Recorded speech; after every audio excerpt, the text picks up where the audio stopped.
Assalomu alaykum hurmatli kuzatuvchilar. Ba'zan ba'zi bir odamlarda terilarida va bosh qismlarida holga o'xshagan, lekin hol bo'lmagan, qizil ko'rinishdagi, ya'ni rangi qizil bo'lgan, qulpunayda terisiga o'xshagan yoki malinaga o'xshagan qandaydir kattaroq yoki kichikroq toshmalar bo'lishi mumkin. Har xil hosillar bo'lishi mumkin va bundan tashqari ba'zi holatlarda ultratovush tekshiruvga borgan paytingizda jigaringizda holingiz bor ekan deb aytib qoladi. Ya'ni gemangioma degan narsa bo'ladi. Mana shu narsa, bu aytilgan narsalar shu gemangioma degan narsalar. Bugun bu videoda mana shu gemangiomalar haqida gaplashib o'tamiz. Agar sizda, tanishingizda, bolalarda kimdadir shunaqa holat bo'lgan bo'lsa, holat qanaqa, nima bo'lgan, shu bormi yo'qmi shu narsa bo'lsa, holat qanaqa, nima bo'lgan, nima qo'ygan, xullas bu haqda sharhlarda ma'lum qilsangiz, bu bizga qandaydir ma'lumot bo'lib qolar edi. Kanalga obuna bo'lmagan bo'lsangiz, obuna bo'lishni unutmang. Qo'ng'iroq tugmachasini bosib qo'ysangiz, yangi joylangan videolardan birinchilardan bo'lib ogoh bo'lib turasiz. Demak, boshladik. Bugungi videomiz kirish so'zdan ma'lum bo'lib turibdi. Bu gemangiomalarga bag'ishlangan. Umuman gemangioma degan nima degani? Gemangioma ham bu yaxshi sifatli hosil hisoblanadi. Ya'ni yaxshi sifatli o'sma hisoblanadi. Men ko'p videolarda aytdim, o'sma kasalliklari yaxshi sifatli hamda yomon sifatliga bo'linadi. Yaxshi sifatlari juda sekin o'sadi, boshqa yoqlarga tarqalib ketmaydi, ortiqcha organizmga muammo keltirib chiqarmaydi. Shuning uchun ham bular yaxshi sifatli deb yuritiladi. Xususan masalan hollar ham bu yaxshi sifatli o'smalar qatoriga kiradi. Shuningdek, gemangioma ham bu yaxshi sifatli o'sma hisoblanadi. Bu qon tomirining o'smasi, ya'ni bitta joyda qon tomirlari ko'plab to'planib qolganligidan iborat. Bir joyda ko'p qon tomirlar bo'lib ko'payib ketib qoladi. Mana shu narsa gemangioma deyiladi. Gemangiomaning ikkita turi bo'ladi. Ya'ni kapillyar gemangioma deymiz hamda kavernoz gemangioma deymiz. Kapillyar gemangioma deganimiz bu kapillyar qon tomirlaridan iborat. Ya'ni kapillyar qon tomir deganimiz bu o'sha qon tomirlarning eng oxiri, eng maydasi hisoblanadi. Qon tomirlar mana yurakdan chiqqandan keyin diametri borgan sari kichkinalashib boradi. Birinchi yurakdan chiqqan tomir diametri katta bo'lsa, keyin kichkinalashib borib, oxiriga borganda juda kichkina qon tomirlardan iborat bo'lib qoladi. Mana shular kapillyarlar deyiladi va kapillyar gemangiomalar aynan mana shunday mayda qon tomirlari bir joyga to'planib qolishidan iborat. Kavernoz gemangiomalar biroz kattaroq qon tomirlari to'planishidan iborat. Va kavernoz degan uni ichida bo'shlig'i bor, ya'ni qon tomirlari borligi sezilib turadi. Va kapillyar gemangiomalar ko'pincha terining ustida uchraydi. Terining yuzda qavatida uchraydi. Boshqa joylarda shilliq qavatlarda ham uchrashi mumkin, lekin ko'pincha terida, tashqarida uchraydi. Endi kavernoz gemangiomalar ko'pincha terida bo'lsa chuqurroq joylashgan bo'ladi va ichki a'zolarda joylashgan bo'lishi mumkin. Tekshiruvlarda jigarda ko'p aniqlanadi bu narsa. Miyada ham bo'lishi mumkin, o'pkada ham bo'lishi mumkin. Umuman qon tomir qayerda bo'lsa o'sha joyda bo'lishi mumkin va ichkarida ko'pincha kavernoz gemangioma bo'ladi. Ya'ni biroz yiriklar qon tomirdan iborat bo'lgan gemangiomalar bo'ladi. Endi nima sababdan o'sadi? Ayniqsa bu bolalarda ko'p bo'ladi. Bolalar chaqaloqlar tug'ilgandan keyin biroz vaqtdan keyin gemangioma bir ko'payib oladi-da, keyin to'xtaydi, keyin sekin orqaga so'rilib turib, butunlay yo'g'on bo'lib ketib qoladi.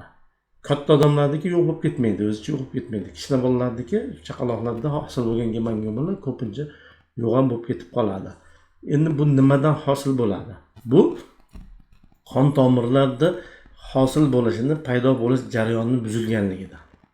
Ya'ni keraksiz joyda ko'p miqdorda qon tomir paydo bo'lib qolishi. Qon tomirni o'stiruvchi omillar o'sha odamning qonida ko'p bo'ladigan bo'lsa, o'sha qayerdadir bir joyda qon tomirlarni ko'paytirib yuboradi.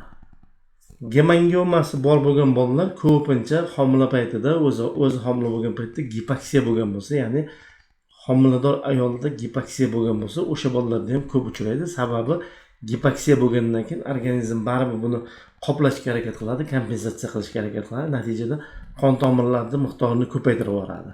Qon tomirlar ko'paytirgandan keyin ba'zan buzilish ham bo'lib turadi. Buzilish bo'lgandan keyin bir joyda ko'plab qon tomirlar hosil bo'lib qoladi.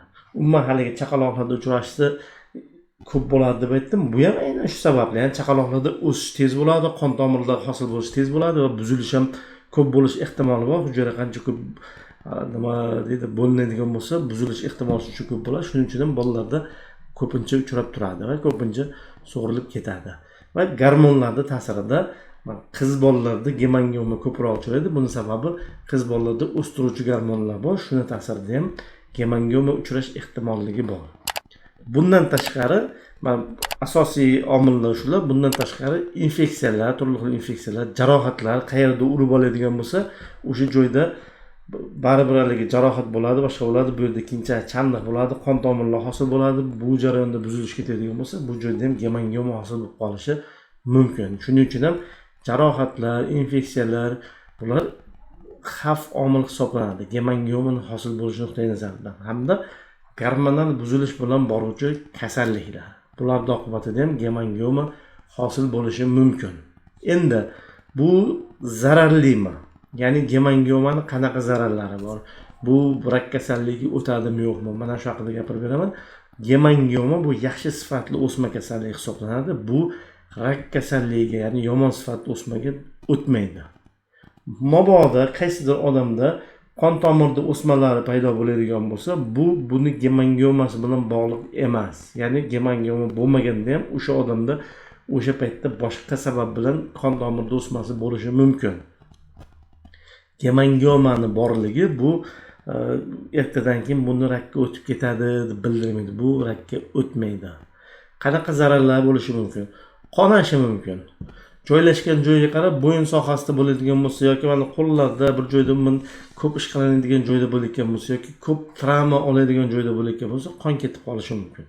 Usti ochilib qolib, qon ketib qolishi mumkin, jarohatlanib yoki o'sha gemangiomaga infeksiya tushishi mumkin. Bunaqa zararlari ham bor va bundan tashqari ichki a'zolarda bo'ladigan bo'lsa, shilliq qavatlarda bo'layotgan bo'lsa, ba'zi odamlarda og'iz bo'shlig'ini shilliq qavatlarida ham gemangioma uchrab turadi.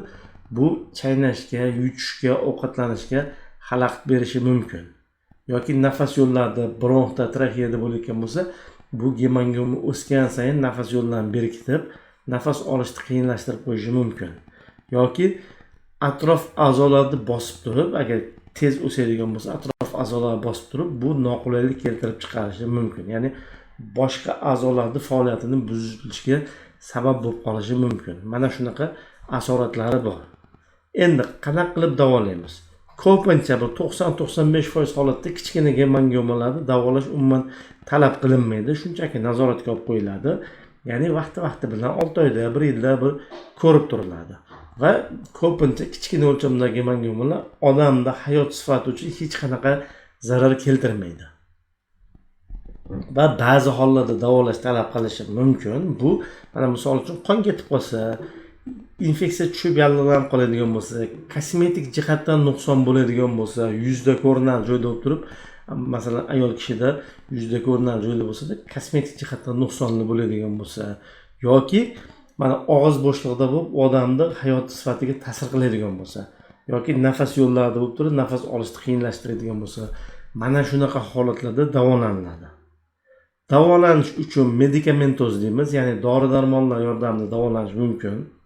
Qon tomirlarini qisqartiruvchi, yangi qon tomirlarning hosil bo'lishini kamaytiruvchi dori vositalarimiz bor. Mana shu dori vositalar yordamida davolanadi va ko'pincha bu dori vositalar bilan gemangiomaning so'rilishiga erishishimiz mumkin va ba'zi hollarda operativ usulda, ya'ni xirurgik usulda davolashga to'g'ri kelishi mumkin. Agar bizda dori-darmon yordam bermaydigan bo'lsa yoki gemangiomaning o'lchami juda katta bo'ladigan bo'lsa yoki hayot sifatiga sezilarli zarar keltirayotgan bo'lsa, og'iz bo'shlig'ida kattaroq gemangioma, bu odam ovqat chaynashga, yutishga juda qiynaladi. Bu odamga dori-darmon bilan davolasak, misol uchun, bu uzoqroq vaqtda so'raladi, 2-3 oy vaqt ketadigan bo'lsa, bunaqa holatlarda xirurgik usul bizda tezkor yechim bo'lib xizmat qiladi. Ya'ni tezroq bu narsani olib tashlashimiz mumkin. Yana bir marta aytib o'taman, gemangioma bu xavfli kasallik emas, yaxshi sifatli o'sma hisoblanadi, yomon sifatligi o'tmaydi. Davolash mumkin, davolashga ko'rsatma bo'lishi kerak. Ya'ni ko'rsatma deganimiz qandaydir asoratlar, qon ketishi, yiringlashi, xalal berishi yoki kosmetik nuqson, bu kabi asoratlar bo'lishi kerak. Mana shunday holatlarda davolanadi. Qolgan holatda bemalol kuzatuvga nazoratga olishimiz mumkin. 6 oyda, 1 yilda bir qanchalik o'syapti ko'rib turiladi. Tez o'smaydigan bo'lsa, nazoratda vaqtini yana ham cho'zishimiz mumkin. Masalan, 1 yilda emas, 2 yilda, 3 yilda bir ko'rib turishimiz ham mumkin. Umuman gemangiomalar haqida aytadigan gaplar shulardan iborat. Bulardan qo'rqish kerak emas, vahimali kasallik emas. sizda qanaqa savollar bo'ladigan bo'lsa, odatdagidek sharhlarda qoldirsalar bo'ladi. Vaqt topib, imkon topib javob berib o'tishga harakat qilaman. Va gemangiyoma bo'ladigan bo'lsa, buni oldirib tashlash niyatida bo'layotgan bo'lsa, albatta bu narsa bilan onkolog shifokorlar shug'ullanadi. Ya'ni har qanday hosillar bilan onkologni ko'rigidan o'tish kerak, ulardan tavsiya olib turib, ularga ko'rinish kerak bo'ladi. Kanalga obuna bo'lmagan bo'lsangiz obuna bo'lishni unutmang, qo'ng'iroq tugmachasini bosib qo'ysangiz, yangi joylangan videolardan birinchilardan bo'lib ogoh bo'lib turasiz. Omon bo'ling.